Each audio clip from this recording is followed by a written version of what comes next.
Assalamualaikum warahmatullahi wabarakatuh. Selamat bertemu lagi para breeder mania di Koh Indoor Channel. Pada kesempatan ini alhamdulillah banyaknya pertanyaan baik ke WhatsApp maupun ke Messenger yang sering dipertanyakan oleh para breeder, bagaimana kejadian-kejadian burung tidak menetas. Nah, ini kita ungkap sehingga nanti tidak ada kekecewaan. Dengan manajemen burung yang baik, insya Allah akan menghasilkan kualitas. Ini persoalan-persoalan kena burung itu tidak menetas, mungkin ada beberapa persoalan.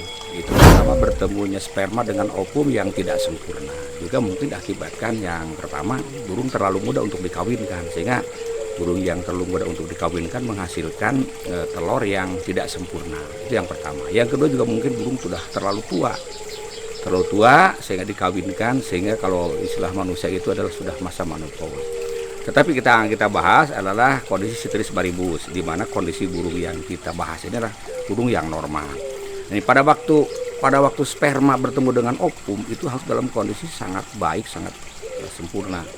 Nah, ini biasanya kenapa tidak terjadi pembuahan dengan baik diakibatkan oleh pertama mungkin saja terjadi malnutrisi atau kekurangan gizi.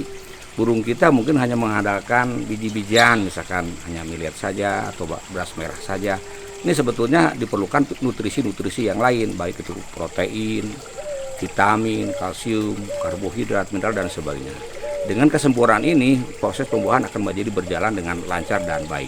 Selanjutnya juga ada faktor-faktor eksternal yang kadang-kadang dilupakan oleh teman-teman. Pada episode yang lalu dijelaskan bagaimana itu sangkar burung harus betul-betul terawat, terjaga, dan sanitasi dan gangguan dari binatang lain. Ini sudah dibahas. Tetapi sekarang nanti kita bahas bagaimana burungnya itu sendiri. Di samping pemberian nutrisi yang baik, bagaimana perlakuan di objek burungnya itu sendiri. Mungkin saja burungnya itu sendiri, mohon maaf, tidak sehat, banyak kutu dan sebagainya. Sehingga pada waktu mengerami itu timbul stres, sehingga sering burung meninggal kena sangkar. Selanjutnya juga sifat betina yang mohon maaf tingkat hereditasnya rendah. Atau juga jantan yang terlalu overprotective, sering mengejar-ngejar. Atau birahi yang berlebihan daripada jantan, sehingga burung tidak nyaman mengerami daripada telurnya yang sedang dirami itu. Mungkin juga ditimbulkan oleh faktor-faktor lain, mungkin juga hyperkalsium, kalsium terlalu tinggi di dalam telur itu sendiri pada waktu dirami itu tidak maksimal karena terlalu keras, hiperkalsium. Atau juga defisiensi kalsium, bisa saja karena kalsiumnya kurang sehingga telurnya menjadi lembek, sehingga tidak cukup untuk melindungi embrio yang ada di dalam kerabang telur itu sendiri. Nanti kita bahas bagaimana langkah-langkah teknis agar burung bertelur netes dengan sempurna.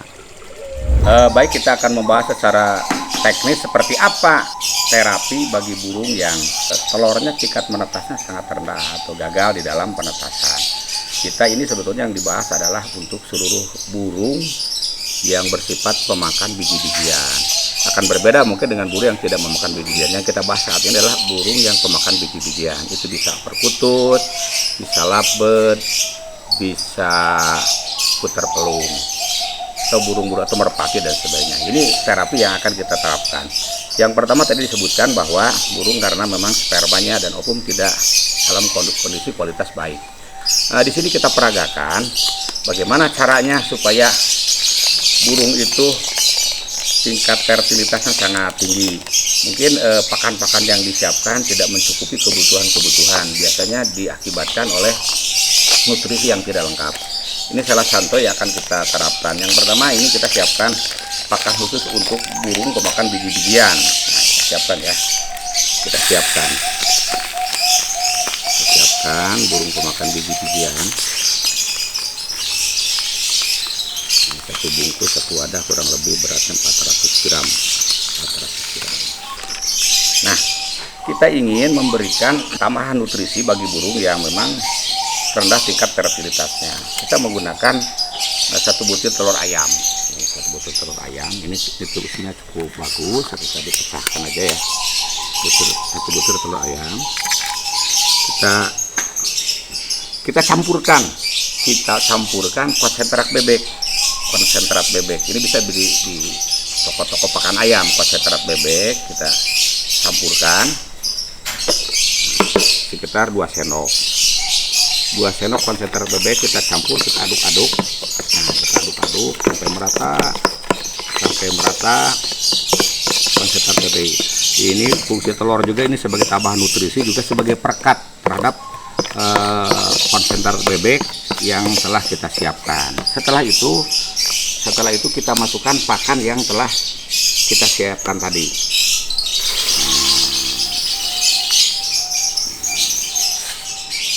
100 gram. Kita aduk-aduk sampai rata. Sehingga nanti ini namanya polisit yang dilumasi. Nah, ini sudah ada konsentrat bebek. Tujuan konsentrat bebek adalah untuk meningkatkan daya breeding burung itu sendiri. Nah, ini juga bisa ditambahkan madu, tapi saya saat ini tidak menambahkan madu, tapi dengan konsentrat bebek. Ini bisa diberikan kepada yang pertama burung pemakan biji-bijian, bisa diberikan kepada perkutut, bisa diberikan ke lovebird, kenari dan sebagainya. Ini kita sudah lihat. Ini diaduk rata dan terus kita keringkan, kita jemur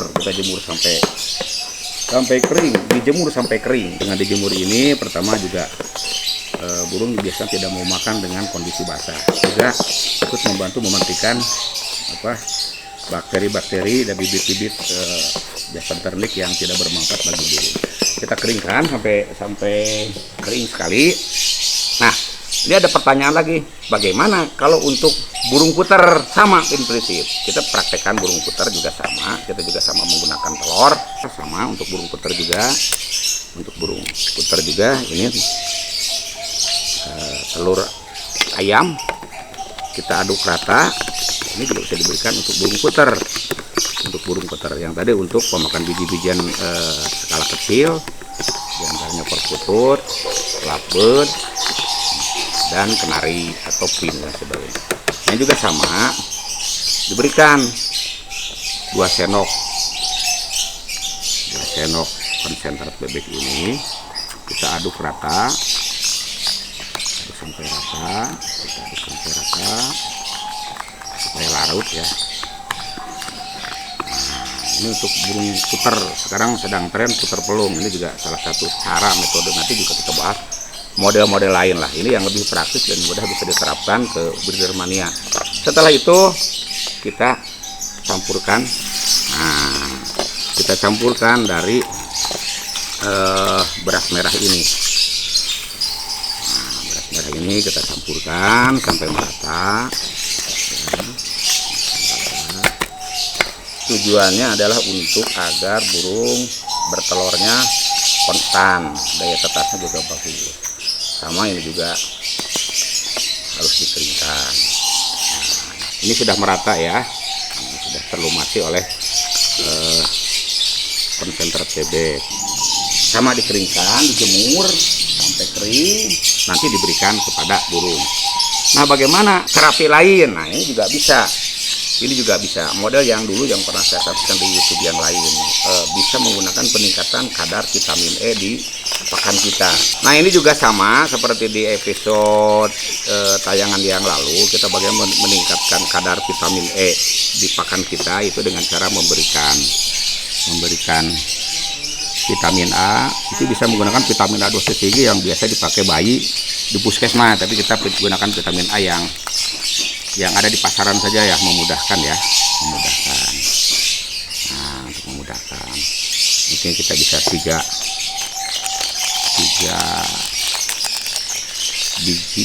butir dari vitamin vitamin A, minyak ikan, dan ditambah dengan ya ini vitamin E. Saya beli di apotek, toko obat banyak. Ini ada 2 ya, 2 vitamin E. Kita masukkan, suntik, kita larutkan, kita lumuri ini. Nah, ini juga sama. Nah, udah dilumasi. Sama seperti yang sudah lalu, kita aduk-aduk sampai rata, aduk-aduk ya sampai rata. Pakan yang tadi kita masukkan ke sini. Nah, masukkan ke sini, kita aduk rata. Tadi kita mengambil setengah bagian dari pakan yang sediaan dibeli dari toko. Ya, ini kenapa tadi kami tidak campurkan dengan konsentrat, karena beda karakter lah.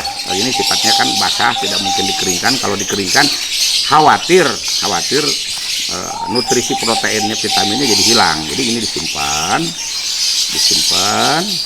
disediaan pakan kita disimpan. Setelah itu pakan yang tadi yang sudah kering ini, pakan yang sudah kering ini kalau sudah kering dijemur seharian ya, dijemur sampai kering sekali, dicampur dengan pakan yang ini. Jadi pakan yang ini mengandung vitamin A dan vitamin E yang cukup. Pakan yang ini mengandung unsur kalsium, mineral yang tinggi, sehingga nanti kalau sudah ini kering, bisa diberikan ke perkutut, boleh ke perkutut, ke burung laput juga boleh digabung, ya, disatukan.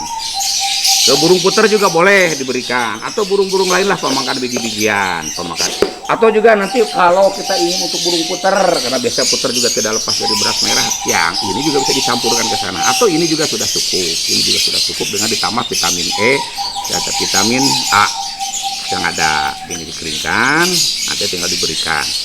Nah, ini untuk pakannya. Tapi bagaimana dengan air minumnya? Nah, kita juga perlu menyediakan air minum yang cukup bagi burung agar bisa reproduksi secara maksimal.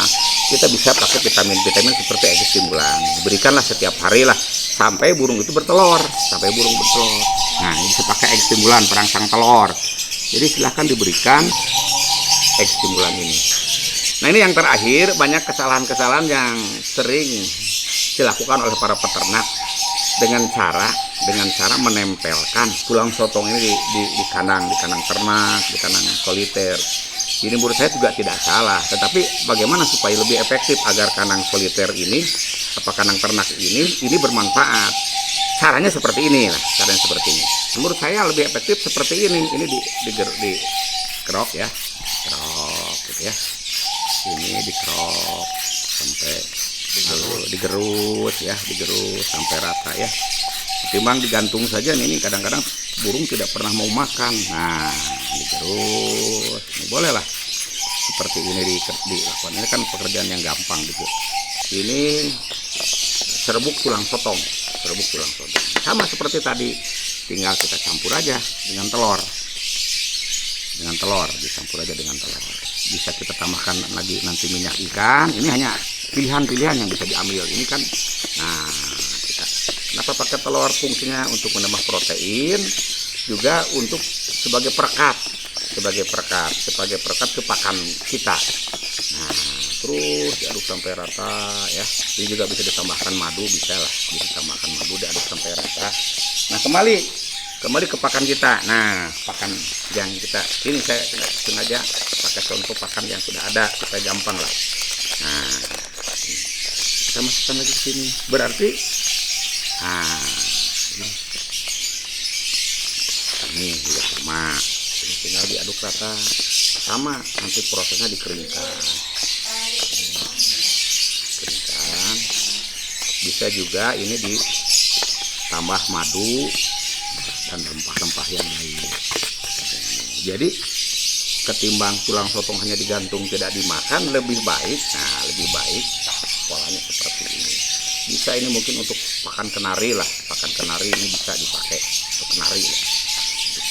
Ini tinggal dijemur saja sebetulnya, berikan ke kan kalau sudah kering.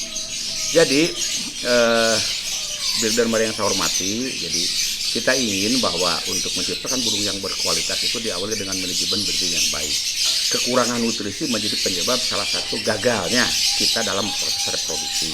Saya hanya memberikan beberapa masukan. Ini banyak metode-metode lain yang sudah diterapkan kepala peternak. Tapi bagi para pemula barangkali ini salah satu ya pelengkap lah. Selanjutnya setelah kita memberikan pakan yang baik, terus juga suasana bertelur yang nyaman bagi burung itu sendiri, kita akan bisa cek. Kalau sudah 4 hari burung sudah bertelur, kita bisa cek. Nah, bisa cek ya. Kita menggunakan baterai center. Nah, ini baterai center. Ini salah satu contoh telur yang tidak dibuahi dengan baik. Kelihatan warnanya terang, tidak ada serat-serat, tidak ada tanda embryo akhir.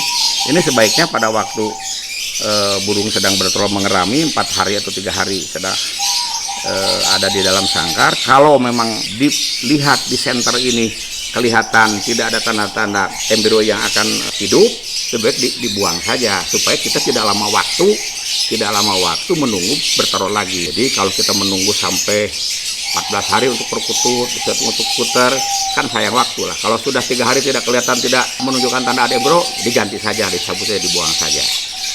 Demikian tayangan episode kali ini yang membahas masalah invertil burung.